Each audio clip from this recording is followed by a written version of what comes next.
우리의 지난 일상은 너무 힘들고 지쳤지만 또 이렇게 주님 품 안에 기대어 저희가 예배를 드릴 때에 저희 예배를 받으시고 주의 온전하신 사랑으로 저희를 보듬어 주시기를 간절히 바라옵고 원하옵나이다. 아버지 하나님, 저희들 오늘 예배는 특별히 저희 미국 장로교 태평양도에 속한 50여 개의 교회들이 하나됨을 증명하기 위하여 서로가 서로를 기도하고 있다는 것을 확인하기 위하여 단결 일치의 촛불 예배로 드립니다. 저희가 속한 미국 장로교단 참으로 많은 비판과 위협에 직면해 있습니다. 우리가 가치로 삼는 것들에 대하여 교회 밖에서는 또 같은 교회 공동체 안에서라도 수많은 거짓과 혐오를 쏟아내는 시대에 우리가 속한 교단은 늘 지금 휘청거리며 약한 모습을 보이고 있습니다. 그러나 주님, 우리는 압니다. 우리가 속한 이 교단이 하나님의 말씀을 믿는 데 있어서 누구보다도 열린 가치를 숭상하고 누구보다도 미래적 가치를 지향하는 교단임을 알고 있사오니 저희들 비록 세상이 뭐라고 할지언정 이 교단에서 예배드릴 수 있는 이 기회가 또 이 공간이 얼마나 귀한 것이고 귀하고 복된 것인가를 깨달을 수 있는 저희가 될 수 있도록 주여 도와주시옵소서. 그래서 이 예배가 더욱더 우리의 하나됨을 증명하는 귀한 예배가 되기를 원합니다. 주님, 저희들 지난 주간에는 또 학교 총기 난사 사건이 있었습니다. 우리 모두가 사랑을 성상하고 함께 나누며 살아도 힘든 세상인 판에 폭력을 지배하는 이들은 이 땅의 총기를 규제하는 일에 반대하고 또 그에 오염된 우리 젊은이들은 총기 난사를 마치 장난감 쓰듯이 쓰는 이런 현실, 주님, 속히 고쳐질 수 있도록 주여 도와주시옵소서. 곳곳에서 힘자랑을 하는 우리가 살아가는 이 미국이 아니라 곳곳에서 정말 모범이 되는 귀한 나라가 될 수 있도록 주여 도와주시옵소서. 우리가 떠나온 고국을 향한 우리가 사는 이 땅의 힘자랑이 압력과 거의 협박에 가까운 언급들이 우리 고국에 남아있는 동포들을 더욱 두렵고 떨리게 합니다. 그러나 주님, 우리 고국에 있는 동포들이 우리는 남미의 베네수엘라가 아니며 우리는 더 이상 19세기 말의 조선이 아니라는 사실을 깨닫고 더욱더 담대하게 이 모든 것들을 지혜롭게 이겨나가는 우리 동포들이 될 수 있도록 도와주시고 그 일을 감당하는 지도자들에게도 주님 축복하여 주시옵소서. 저희들 교회를 위하여 기도합니다. 주님, 저희 교회를 사랑하셔서 참으로 세상 기준으로 보면 부족하고 나약하고 때로는 비판에도 직면해 있는 그런 교회이지만 주님, 저희들 이 교회에서 이 공동체에서 신앙생활하는 것을 누구보다도 자랑스럽게 여기게 도와주시고 그래서 저희들에게 다가오는 모든 위기와 어려움들을 극복해 나가는 우리 모두가 될 수 있도록 주여 도와주시옵소서. 우리 교인이 속한 한 시민단체가 여러 가지 어려움에 직면해 있습니다. 주님, 그 일들이 정말 지혜롭고 주님 보시기에 합당한 방향으로 잘 정리될 수 있도록 도와주시고 또 그곳에 속한 우리 김용호 장로도 모든 것을 잘 이겨내고 지혜로운 판단할 수 있도록 주님 도와주시옵소서. 병중에 있는 교우들 기억해 주시고 오늘 예배를 또 온전히 주님께서 받으실 줄로 믿사오며 이 모든 말씀 우리 주 예수 그리스도 이름으로 기도드리옵나이다. 아멘. 신앙, 믿음 이런 것들이 뭘까요? 우리는 참 여러 가지로 정의할 수가 있습니다. 그런데 폴 틸리라고 하는 지금은 고인이 되었지만 유명한 신학자는 신앙은 궁극적 관심이라는 말로 표현을 했습니다. 그럼 목회자들도 설교 시간에 자주 써서 웬만한 분들 다 한 번 이상씩은 들어봤을 법한 얘기인데요. 그러니까 내가 믿는 신앙이라고 하는 것은 내가 무엇에 궁극적인 최종적인 관심을 두느냐입니다. 우리가 속한 가정에다가 궁극적 관심을 둘 수도 있습니다. 그걸 제일 잘하는 사람들은 바로 통일교입니다. 세계 통일교의 그 공식 명칭은 세계 통일신령 가정연합인가 그렇잖아요. 막 가정을 그래서 막 합동 결혼식도 시키고 그럽니다. 그게 인기가 있어 보였는지 우리 교회에서도 일반 교회에서도 뭐 가정 세미나, 뭐 아버지 날, 뭐 아버지 뭐죠? 어머니, 예? 아버지 교실 맞아요. 어머니 교실 뭐 그런 건 많이 합니다. 물론 단란한 가정은 좋습니다. 가정에 궁극적 관심을 두면 그것이 그 사람에게 신앙은 그 사람의 신앙은 가정입니다. 단란한 가정을 탓할 사람은 아무도 없습니다. 근데 그 단란함이라고 하는 것이 뭐냐라고 하는 거죠. 엄마 아빠가 있고 뭐 아이들은 한 둘쯤 있고 그래서 아버지는 아빠는 아침에 출근하면서 저녁에 퇴근하면서 양손에 선물을 들고 들어오고 엄마는 아주 단아한 주부로서 집에 살림을 하고 그거는 여러 가정의 한 형태일 뿐이지 그것이 모범적인 가정이라고 말할 수 없습니다. 우리는 가정의 소중함을 위해서 역시 기도해야 되지만요. 뭐가 가정이냐는 거죠. 혼자 사는 가정도 있을 수 있고 이혼해서 싱글맘 혹은 싱글 대디가 키우는 가정도 있을 수 있고 아이가 없는 가정도 있을 수 있고 아이를 일부러 안 놓는 가정도 있고 아이를 놓고 싶지만 어떤 의학적인 이유 때문에 못 놓는 가정도 있을 것이고 또 부모가 없는 고학도 가정이 하나의 가정입니다. 요즘은 미혼이란 말을 안 씁니다. 한국에서는 비혼이라고 씁니다. 미혼이란 말은 아직 결혼하지 않았다는 거니까 언젠가는 결혼해야 된다. 즉 결혼이라는 것을 최종적인 전제로 두고 하는 말이죠. 그러니까 그게 아니다. 비혼. 요새는 비혼이라는 말을 많이 씁니다.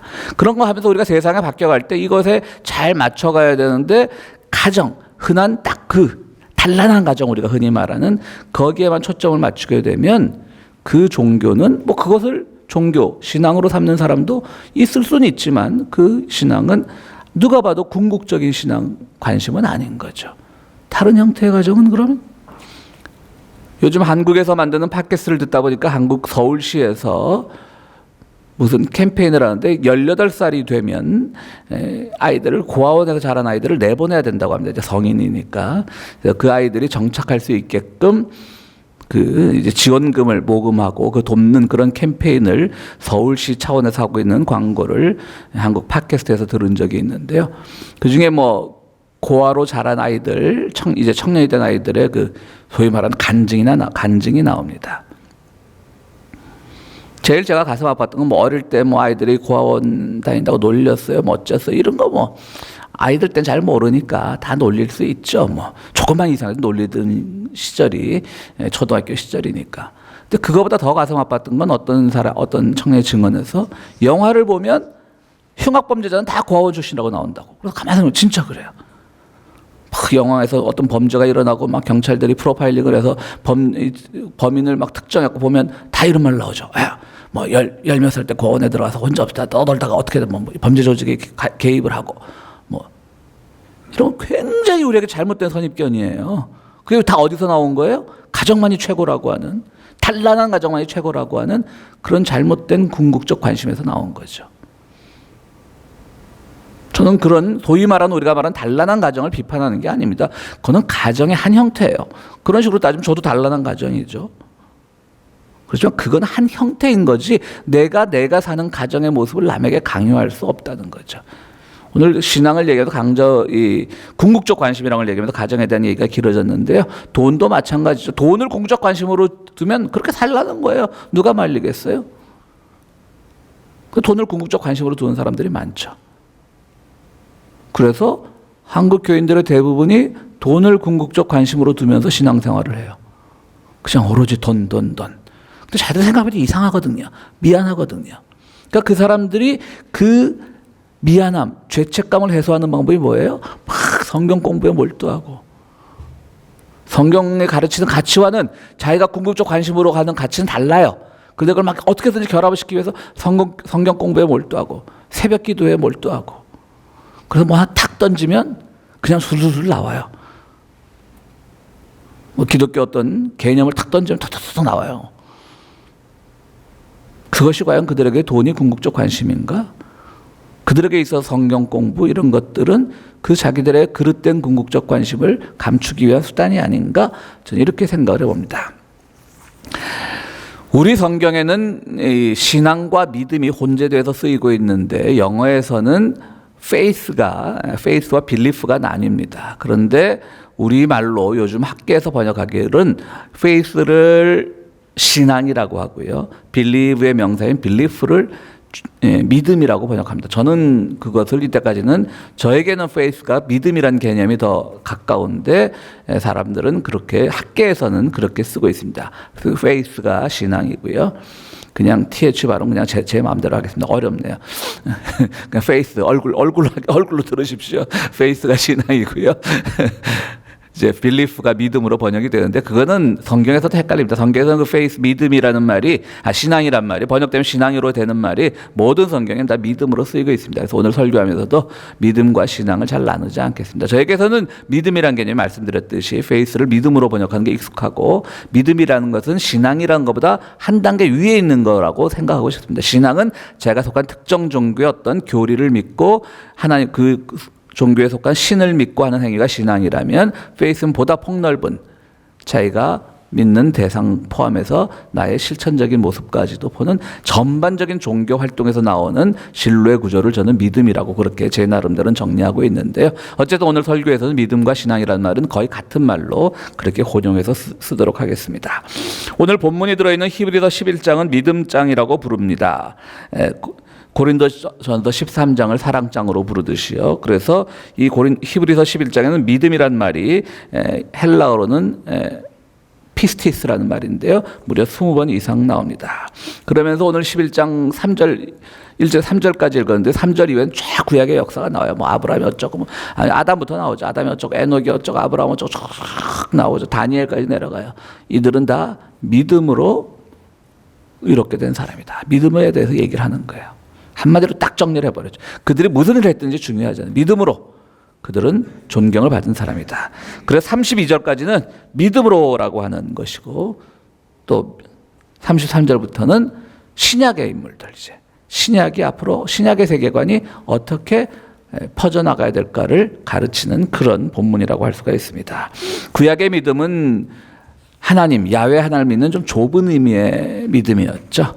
그래서 그들은 그 하나님이 자기 이스라엘 민족만을 사랑하시고 그들을 중심에 둔다고 믿었습니다.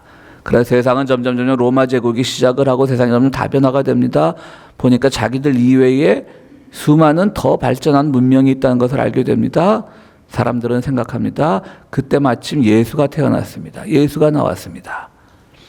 그러니까 초대교회 교부들이나 신학자들이나 이분들이 굉장히 공헌을 한 거예요. 특히 사도 바울이요.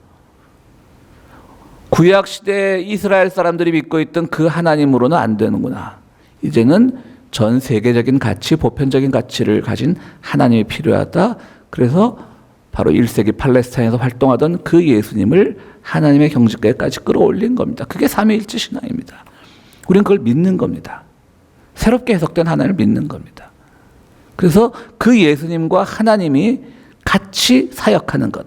나중에 또 좀 1세기가 지나선 성령의 개념이 나오고요. 그 성령님이 함께 사역하는 삼위일체 구조를 통해서 우리의 믿음 생활을 유지해 나가는 겁니다. 새롭게 해석되는 것이죠. 그게 바로 우리의 큰 신앙입니다. 그것이 우리의 믿음이라고 해도 좋고 신앙이라고 해도 좋습니다. 그러므로 신약 시대 이후의 믿음은 그리스도의 뜻을 실천하면서 그 안에서 하나님을 발견해 나가는 것입니다. 오늘 본문은 그 믿음에 대해서 혹은 신앙이라고 해도 좋고요. 그것에 대해서 잘 설명하고 있는 본문입니다. 첫 번째로 믿음은 바라는 것들의 실상이요 보이지 않는 것들의 증거라고 이렇게 됐습니다. 바라는 것들의 실상 이루어지는 것이고요. 보이지 않는 것들의 증거라고 하는 겁니다. 미국 독립전쟁 당시에 많은 사람들은 영국군이 승리할 것으로 생각했습니다. 사실 그렇죠. 미국은 아직 체제가 잡히기 전 나라고 영국은 아직도 그 18세기 후반까지 그래도 막강한 권력, 해상력, 식민지를 많이 갖고 있던 나라였고 엄청난 군대를 동원해서 미국 독립군들을 이겨나가기 시작했죠. 실제로 초기 전투에서는 엄청나게 밀렸습니다. 그런데 결론적으로 알다시피 영국이 패퇴하고 말죠. 그때 영국 장군 중에 이제 토마스 웹이라는 사람이 있었는데요. 이 사람이 다른 전투에서 한눈을 다쳐서 사람들은 그를 애꾸는 웹이라고 불렀다고 합니다. 그는 전쟁이 끝난 후에 갈등과 고민에서 벗어나지 못합니다. 자기는 분명히 옳은 전쟁을 했다고 생각을 하겠죠. 침략 전쟁이 아니니까요. 어쨌든 영국인들을 중심으로 이민자들이 가서 그날의 나라를 세우려고 하는데 보니까 대부분이 영국인의 후예들이야. 그럼 우리나라지. 우리나라를 지켜야지. 라는 생각이 들겠죠. 그래 열심히 기도했겠죠. 근데 영국도 그렇고 미국도 그렇고 다 하나님을 믿는 사람들이었어요. 다 양쪽 장군들이 엄청 기도했겠죠. 근데 미국이 이겼어요. 그러니까 이 토마스 웹이라는 사람은 걱정이 되는 겁니다. 고민이 되는 겁니다. 도대체 뭐가 문제가 있을까? 그리고 전쟁이 끝난 뒤에 결론을 줬습니다. 영국의 믿음은 모든 것을 갖춘 자신들에게서 시작한 믿음이다. 그때 영국 다 갖추고 있었죠. 근데 미국의 믿음은 아무것도 갖지 않은 데서부터 시작한 믿음이다. 이렇게 토마스 웹의 얘기입니다. 그 웹은 결론을 내립니다. 그리고 토마스 웹은 전쟁이 끝난 후에 영국으로 돌아가지 않습니다. 미국에 정착해서 목사가 되고요. 뉴욕의 존 스트리트 처치라는 데서 교회를 세웁니다. 이 교회는 미국에서 세워진 최초의 감리교회였습니다. 그러니까 여러분들 우리가 흔히 말하기를 요한 웨슬레라고 하는 사람이 미국 감리교의 시조라고 알고 있지만 그는 감리교 신앙의 기초가 되는 그런 가르침을 주는 사람이지 요한 웨슬레는 죽을 때까지 성공의 신부였습니다. 어떻게 보면 미국 연합감리교 UMC의 최초의 목사는 이 토마스 웹이라고 해도 과언은 아닙니다. 그는 존 스트리트 교회를 세웠고요. 그것이 오늘날 미국 감리교의 이 모교회가 되는데요. 그 교회는 특이하게 등에 이 등받이가 없답니다. 자기를 각성하고. 우리 교회도 등받이 한번 없애볼까요? 예배. 어쨌든 이분이 생각한 것 중에 저는 이 히브리서 11장 1절에 진리가 있다고 생각합니다. 이분은 바라는 것들의 실상은 잘 알았던 분입니다. 바랬습니다. 자기들이 이 비옥한 미국 땅을 영국에 빼앗기지 않기를 바랬고 이 미국 독립군들은 자기들이 이 땅을 차지할 것을 바랬겠죠. 다 똑같은 걸 바랬을 겁니다. 그리고 그것이 실상으로 드러나기를 바랬을 겁니다. 진짜 우리가 이겨야지. 영국은 영국대로, 미국은 미국대로. 그런데 결론은 한쪽은 이기고 한쪽은 졌습니다. 그럼 뭡니까? 그 다음 보이지 않는 것들의 증거입니다. 우리가 세상을 살아갈 때 우리가 범죄 같은 거 보면 물증, 심증은 있는데 물증이 없다라고 할 때 앞에 바라는 것들의 실상은 어떻게 보면 물증의 영역이고요. 보이지 않는 것들의 증거는 심증의 영역입니다. 우리 신앙 믿음이라는 것은 보이지 않는 것에 더 가치를 두는 겁니다. 그러므로 어떤 사람을 가리켜서 저 사람이 신앙이 좋다, 믿음이 좋다, 나쁘다, 믿음이 있다, 없다 계량화할 수 없습니다. 제일 조심스러운 게 그겁니다. 절대 남의 믿음을 계량화하지 말고 자기 믿음을 우리 교인들은 폄하를 하는 것 같아요. 오히려 나 별로 믿음 없어 그러지 마요.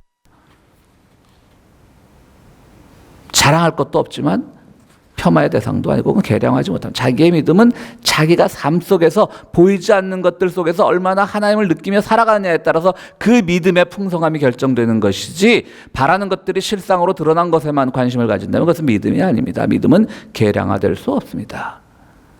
그럼 우리는 늘 일상에서 바로 이 계량화되지 않는 믿음을 생각해야 됩니다.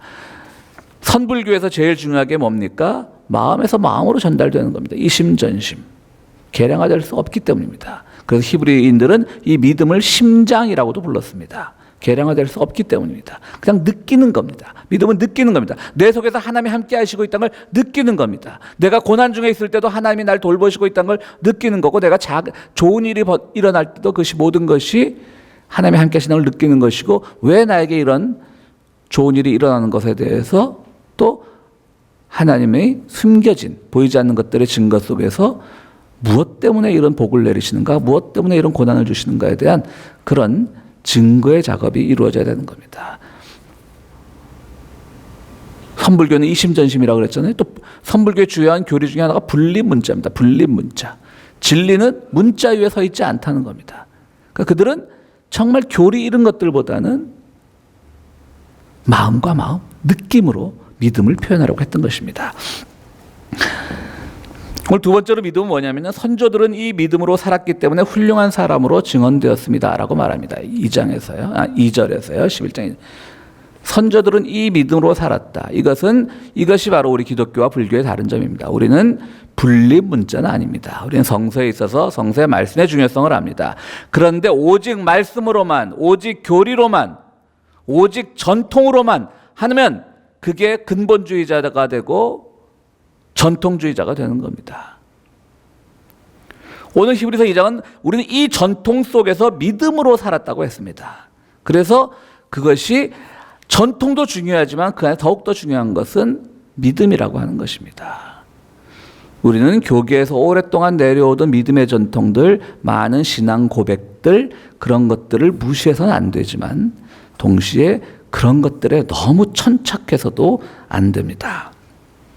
우리는 자유롭게 믿되 우리가 계속 내려온 그 믿음으로 훌륭하다고 증언되었던 옛 교회사로부터 배울 것은 배우고 또 버릴 것은 버리고 하는 그런 전통 속에 있는 사람들, 그러나 전통에 매이지 않은 사람들, 바로 오늘 우리가 이 하나 되는 촛불을 킨 것도 바로 우리가 어떤 전통 속에 있다는 걸 보여주는 거지만, 뭐 제가 지난 주간에 깜빡하고 이거를 받아오는 걸 잊어버렸다. 뭐 다행히 그 전 교회에서 전달을 해줬지만 그 안 세운다 그래서 또 대단한 건 아니거든요. 안 세울 수도 있는 거죠. 안 피워놓을 수도 있는 거죠. 전통은 중시하되 전통에 매이지 말아야 되는 겁니다. 최근에 우리 미국 장로교에 속한 노회는 다른 노회인데요. 어떤 교회에서 목사가 사임을 했습니다. 그때 들리는 소문에 의하면, 저는 그분을 개인적으로는 모르고 이제 페이스북을 통해서 아는 분인데, 젊고 1.5세고 미국에서 제대로 된 신학교를 다 마친 정말 영어에도 완벽하고 신학적으로도 완벽한 그런 목사님인데, 거기 그분이 목회하기에 딱 합당한 교회에 있었는데 거의 한 2년 만에 사임을 했다는 소리가 들리더라고요. 그 전에 어떤 소리가 들렸냐면, 그 목사가 저하고 우리 교회를 굉장히 벤치마킹하고 싶어 한다 그러더라고요. 그래서 교인도 우리보다 많은데, 그래서 난 그 얘기를 들으면서 이 사람이 망할 길로 가려고 하나. 할 게 없어서 왜 나하고 우리 교회를 벤치마킹하지. 근데 들린 소문에 니까 진짜 그렇더라고요. 새벽 기도 있던 거 다 없애고 뭐 모든 거 다 없애고. 그러니까 아무나 벤치마킹 하면 안 됩니다. 그거 할 만한 사람이 해야지. 근데 교회를 뭐 사임을 했는지 쫓겨난지 모르겠지만, 근데 마침 지난주 금요일쯤 그 교회 다니는 제 후배와 식사할, 그러니까 이제 그 목회자가 아니고 그게 평신도로 다니는 후배와 식사할 일이 있었는데 그러더라고요. 그분 나가고 나서 우리가 제일 먼저 한 일이 뭔지 아세요? 뭔데요? 그랬더니 예배 시간에 없어진 사도신경을 다시 외우는 걸로 주보가 그 다음 주부터 바뀌더래요. 그분이 너무 앞서갔구나. 우리도 물론 사도신경 없습니다. 그래서 어떤 사람들은 사도신경이 없는 교회, 예배 시간에 외우지 않는 교회라고 이단이라고 말하는 사람들도 있습니다. 우리 1년에 4번 성찬식 있을 때 사도신경과 우리 미국 장로교가 한 사도신경이 3, 4세기 때 만들어진 것이라면 미국 장로교의 간추린 신앙고백서, 그것도 오래됐죠. 1967년에 만들어진 간추린 신앙고백서를 합니다. 1년에 4번 함으로써 우리의 신앙을 고백하면 되는 겁니다. 근데 그 목사님은 매주 사도신경을 하지 않고 간추린 신앙고백서를 했다는 거예요. 되게 길거든요. 어쨌든 교회 처지와 맞게 해야 되지만 교리에 매여서는 안 되는 거예요. 사도신경? 당연히 우리 초대교회가 신구교가 갈리기 전부터 니케아 종교회라는 데서부터 만들어지기 시작해서 나중에 4, 5세경에 지금의 형태로 완성된, 그거 함께 신앙 고백하는 거 당연히 중요하죠. 그런데 그것을 외워야만 우리의 신앙이 고백된다면 그것도 문제죠. 우리는 성찬식 할 때 하잖아요. 1년에 4번. 아예 그걸 잊고 있다면 그것도 문제겠지만. 그렇다고 매주 우리는 뭘 합니까? 주기도문을 합니다. 사도신경은 초대 교회가 만든 것이라면 주기도문은 예수님이 직접 하신 기도입니다. 어느 게 더 신학적 가치가 있겠어요? 어느 게 더 권위가 있겠어요? 그런데 주기도문은, 우리 한국교회 주기도문 뭐예요? 별로 쓸데없는데 기도 안 하고 끝내기는 좀 찜찜하고 그냥 뭐 대충 마감 기도하는 것으로 대체가 되죠. 더욱 중요한 게. 교리주의자가 되어서는 안 되는 거예요. 전통주의자가 되어서는 안 되는 거예요. 그렇다고 교리와 전통을 무시해서도 안 되는 거예요.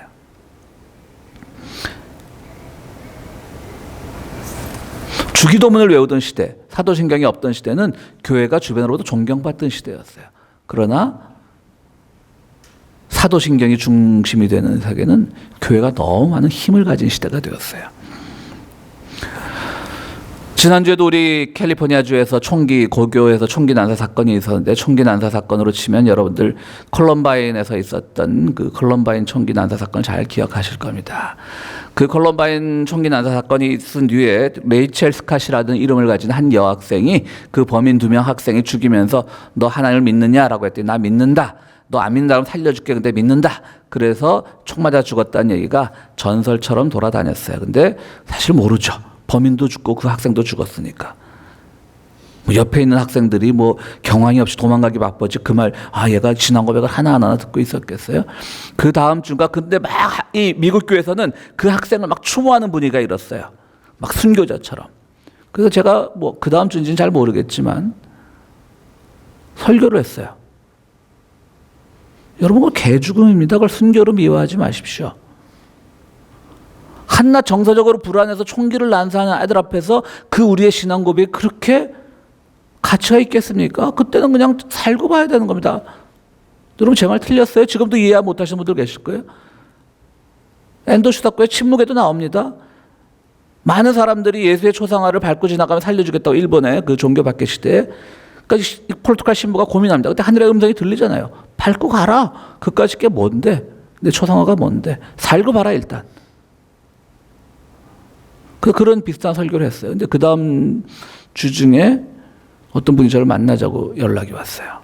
교회를 한 2달에 한 번 나오는 굉장히 충성도 떨어지는 분이었는데 점심을 먹자 그러더라고요. 아마 이 말쯤 하면 문장님이 누군지 아실 거예요. 그때 중국집에서 짜장면을 사주시더라고. 그러면서 네 설교가 잘못됐다는 거야. 그 아름답게 그 순교는 근데 나중에 다 사실이 아닌 걸로, 근거 없는 걸로 판명되었습니다. 어쨌든 그때는 그게 판명되기 전이죠. 그 근거가 있는지 없는지도 모르죠, 사실. 말씀드렸듯이 누가 알겠어요. 네 설교는 잘못되었다는 거예요. 그 아름다운 순교를 왜 하지 말라 그러냐고. 저도 물론 당연히 이 설교 단상에서는 개죽음이라는 표현은 쓰지 않습니다. 그러나 가치 없는 죽음이다. 굳이 그런 데서 우리가 그 정서적으로 불안하들 앞에서 왜 우리가 신앙을 고백함으로써 죽음을 당해야 되느냐. 그냥 막 뭐라 그러시더라고요. 그래서 그런지 그 다음부터 교회를 안 나오시더라고요. 그래서 내가 오늘 그러니까 지난주에 설교를 준비하면서 콜럼바인도 그 역사는 바로 최근 같지만 찾아보니까 1999년 4월에 일어났더라고요. 그럼 제가 온 지 한 8개월 됐을 때예요. 그때 얘기를 한 거예요. 그러니까 여러분들, 그분 교회를 떠났어요. 그러니까 이 사건이 주는 교훈은 뭐예요? 교회를 떠난 사람은 목사가 20년 동안 뒷말한다. 뒤끝이 있다. 조심하세요. 물론 지금 고인이 되셨습니다. 그분은. 세 번째로 믿음으로 우리는 세상이 하나님의 말씀으로 지어졌다는 것을 깨닫습니다라고 하는 겁니다. 믿음은 하나님이 이 세상 속에서 우리와 함께 하신다는 걸 고백하는 겁니다. 신학자 에밀 브루너는 믿음이란 하나님을 믿는 것이 아니라는 말을 했습니다. 그게 무슨 말이야? 믿음이 하나님을 믿는 것이 아니라고? 그것은 예수 그리스도 안에 나타난 하나님에게 내가 맡기는 것, 모든 것을 맡기는 것이라고 말했습니다. 하비콕스라는 신학자는 시대를 3가지로 나눕니다. 첫 번째로는 신앙의 시대입니다. 그러니까 정말 순수하게 믿었던 기독교가 공인되기 전의 신앙입니다. 그때를 신앙의 시대라고 부릅니다. 근데 저는 그때를 주기도문의 시대라고 부르고 싶습니다. 사도신경 같은 거 없을 때입니다. 그리고 그 하비콕스 2번째 시대를 믿음의 시대. 여기서 믿음은 이제 빌리프가 되는 거예요. 미국 사람들은 빌리프와 페이스를 나누더라고요. 빌리프의 시대가 돼요. 막 교리 같은 것만 믿는 거예요. 그러니까 말씀드렸죠. 저랑은 좀 우리말로 했을 때 믿음과 신앙을 쓰는 그 방식이 좀 틀리던데, 그래서 믿음의 시대는 너무 교리에 사람들이 매몰되는 시대였다고 말합니다. 저는 그 시대를 그럴 대신 그래서 믿음 신앙 헷갈리니까 그냥 교리의 시대라고 부르고 싶습니다. 지금은 하비콕스는 지금을 성령의 시대라고 부릅니다. 성령은 알 수가 없는 겁니다. 뭐가 성령인데요? 바람 같은 건데요. 하나님의 말씀으로 모든 것이 이루어져 있고 내 내면에서 영적인 것을 발견해 나가는 것이 성령의 시대입니다. 윤동주가 정말 작은 꽃잎 하나에도 괴로워했던 것처럼 그 시대를 우리가 작은 꽃잎 하나에도 하나님의 은총을 느낄 수 있고, 반대로 시들어가는 낙엽 하나에서도 아픔을 읽을 수 있는 그런 아름다움, 그것이 바로 믿음입니다. 거기서 우리는 하나님의 존재를 발견해 나가야 되는 겁니다. 우리 마음속에 있는 것에서 성령한 것, 신성한 것을 발견하는 것이 바로 믿음입니다. 오늘 믿음을 계량화하지 마십시오. 믿음은 보이지 않는 것의 증거고요. 동시에 그것이 그렇게 너무 자유분방한 것이 아니라 동시에 그것은 또 전통 속에서 증명되어야 될 것이고요. 그러나 오늘 이 시대는 그것이 우리 마음속에서 정말 작은 것 안에서도 하나님의 존재를 발견하는 것, 임재를 발견하는 것, 기쁨을 발견하는 것, 그것이 믿음입니다. 신학적으로 너무 믿음은 이런 것이다, 신앙은 이런 것이다 정리하려고 하지 마십시오.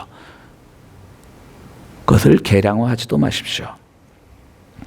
그게 참 믿음입니다. 교리는 좀 몰라도 됩니다.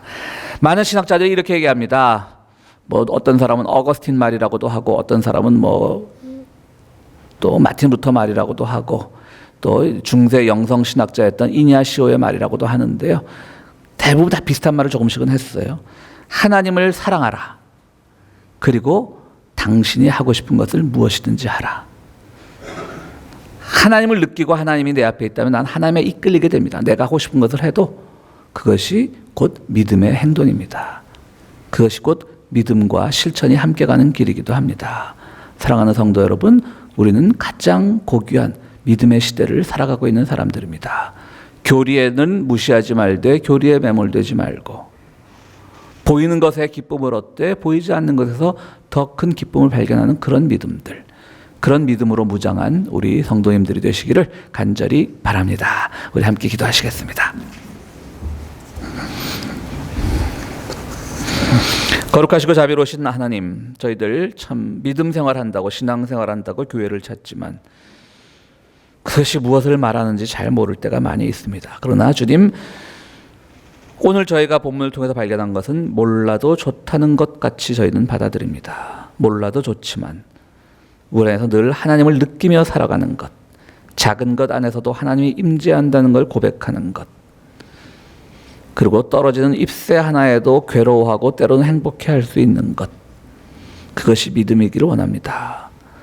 더러 우리가 교리에는 좀 둔하고 더러 우리가 표현에는 둔하고 더러 우리가 상투적인 신앙 고백에는 둔하다 할지라도 우리 안에서 성령이 정말 꽃피어 올라서 우리에게 내재되어 있는 신성함이 드러나는 우리 성도들이 될 수 있도록 주여 도와주시옵소서. 함께 예배드리면서 거룩한 예물을 가지고 나온 손길들이 있습니다. 주님 그 손길 위에 축복하시고 그것이 쓰이는 곳에 주님의 권능이 더욱더 확인되게 하시고 또 여러 가지 고통에 처해 있는 이들에게 도움이 되는 헌금이 될 수 있도록 도와주시옵소서. 예수 그리스도 이름으로 기도드리옵나이다. 아멘.